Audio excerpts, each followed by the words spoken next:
Lorsqu'on double-clique sur Adobe Premiere Elements 11, on a cette fenêtre-là qui s'ouvre. Donc, on a deux choix d'utiliser l'organiseur. L'organiseur, en fait, c'est quoi? C'est un petit logiciel qui vient avec Adobe Premiere Elements 11 qui nous permet de gérer toutes les vidéos et les photos qui sont dans notre ordinateur. Donc, il les cherche, il les trouve automatiquement et c'est possible ensuite de les organiser, de mieux s'organiser lorsqu'on a énormément de fichiers vidéo. Donc, ça peut être intéressant. On peut les classer par personne, par lieu, par événement et par date. Donc, en fait, il y a beaucoup de possibilités. Je ne vais pas vraiment expliquer comment ça fonctionne dans cette vidéo-ci. Donc, je vais fermer l'organiseur. Je vais recliquer sur Adobe Premiere Elements 11 et on va cliquer sur l'éditeur de vidéo. Donc, on a deux possibilités, soit d'utiliser un projet qui est existant, soit de débuter un nouveau projet. C'est ce qu'on va faire parce que c'est ce que vous devez faire lorsque vous voulez faire du montage vidéo pour la première fois, ou si vous voulez débuter un nouveau projet de montage vidéo.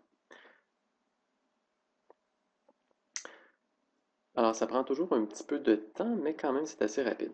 Donc, il y a deux possibilités de prime abord qui sont situées en haut au centre de la fenêtre, c'est-à-dire de faire un montage rapide ou un montage expert. Je vous conseille de travailler avec le montage expert. Le montage rapide, ça fonctionne un peu comme Movie Maker de Microsoft, c'est-à-dire qu'on peut placer chacune des séquences vidéo dans des petits rectangles ici pour faire la séquence du montage.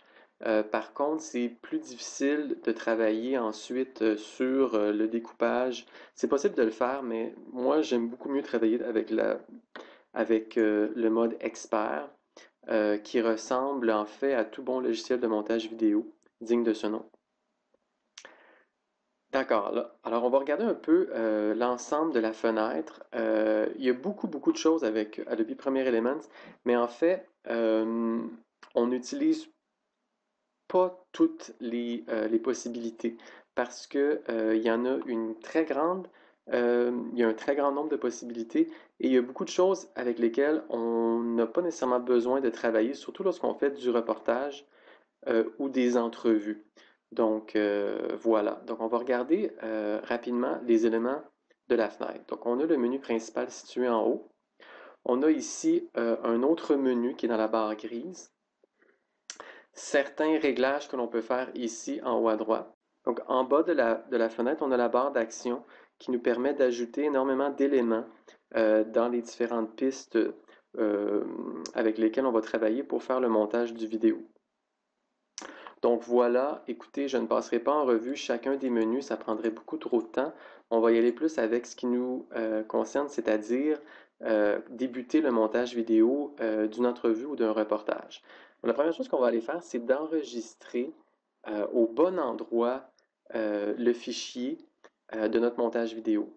Donc, on va cliquer sur Enregistrer ici et on va aller non pas où Adobe Premiere Elements désire nous enregistrer le fichier, on va aller sur le lecteur D et on va aller retrouver le fichier que nous avions créé préalablement, c'est-à-dire le fichier de montage vidéo.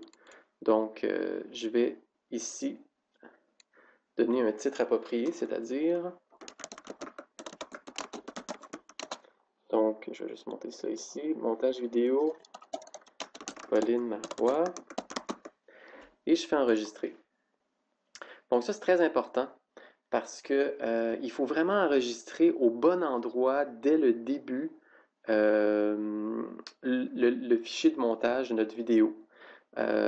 Pourquoi? C'est que si après coup on le déplace dans l'ordinateur, c'est-à-dire qu'on dit je vais l'enregistrer sous un nouvel endroit parce que je me suis trompé, j'ai fait ça trop vite au début, tous les éléments que vous allez mettre dans vos différentes pistes, l'ordinateur ne retrouvera plus le chemin de ces éléments-là et vous allez devoir complètement recommencer, redonner le chemin de tous ces éléments-là à Adobe Premiere Elements et ça va vous prendre beaucoup de temps.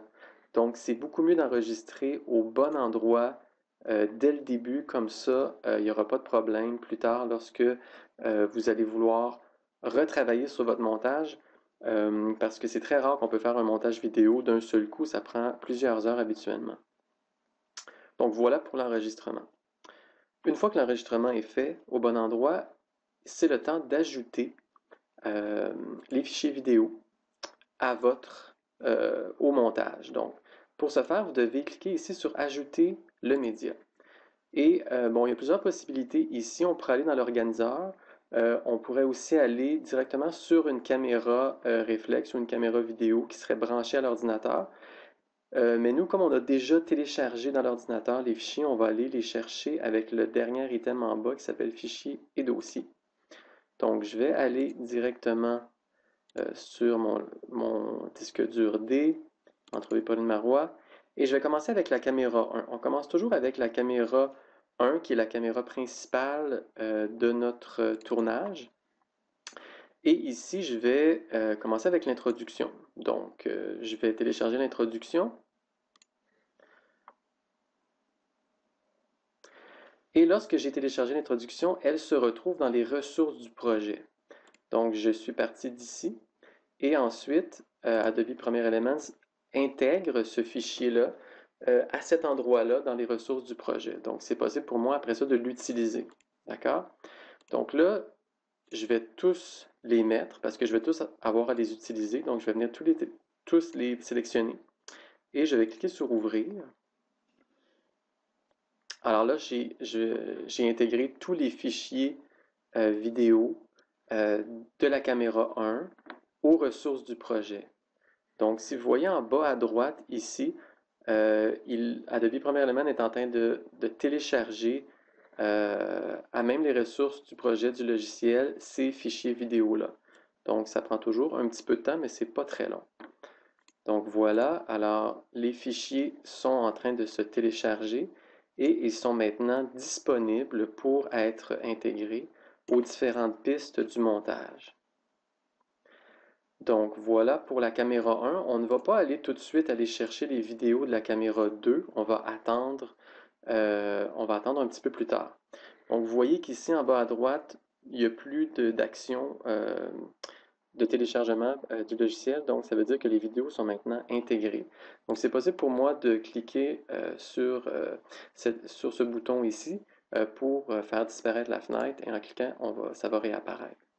Alors voilà, je vais commencer avec ma première séquence vidéo d'introduction. Je vais la prendre, je tiens le bouton gauche de la souris, je le maintiens et puis je descends jusqu'en bas, ici dans la piste 1, qui est la piste vidéo 1, audio 1, et c'est toujours là qu'on commence à mettre nos premiers fichiers vidéo. Donc je lance le bouton de la souris et le fichier est maintenant intégré. Et si je monte ici, on peut voir que j'ai une piste vidéo 2, audio 2, vidéo 3, audio 3 qui sont disponibles. Mais je commence avec la vidéo 1, audio 1. D'accord? Voilà. Si je voulais cacher un peu les paramètres audio, je pourrais cliquer sur le petit triangle ici. Même chose pour la partie vidéo de mon fichier. Mais pour le moment, je veux voir ce qui se passe parce que c'est avec ce fichier-là que je vais travailler. Donc voilà, voilà pour mon premier fichier. Maintenant, je vais rentrer mes autres fichiers. Donc, je vais y aller avec l'élève 1, caméra 1, élève 1. Je vais venir le déposer et lorsque je le mets côte à côte avec la première piste vidéo, le premier fichier vidéo, on voit qu'il se colle automatiquement. On appelle ça le magnétisme. Donc, je lâche le bouton de ma souris et le fichier vient vraiment se coller exactement au bon endroit avec le fichier précédent. Donc, je vais prendre maintenant mon élève 2. C'est sûr que je pourrais le laisser là, mais dès que je me rapproche de l'autre, il y a vraiment un magnétisme qui se fait par le logiciel et en lâchant le bouton de la souris, le troisième fichier vidéo vient se coller au deuxième. Alors, j'y vais avec le troisième élève et vous voyez à quel point c'est rapide lorsqu'on est bien organisé de mettre sur la première piste tous les fichiers parce qu'ils ont été bien nommés, en fait renommés. Finalement, je vais aller avec la conclusion et voilà. Donc, je viens de mettre tous les fichiers vidéo un à côté de l'autre. On voit ici le nom du fichier C1 élève 1, C1 élève 2. Donc, ça va être très facile pour moi tout à l'heure de venir mettre les fichiers de la caméra 2 parce que tous mes fichiers sont clairement identifiés. Euh, alors, plus vous allez travailler auparavant à bien nommer vos fichiers, plus le montage du vidéo va se faire de façon efficace.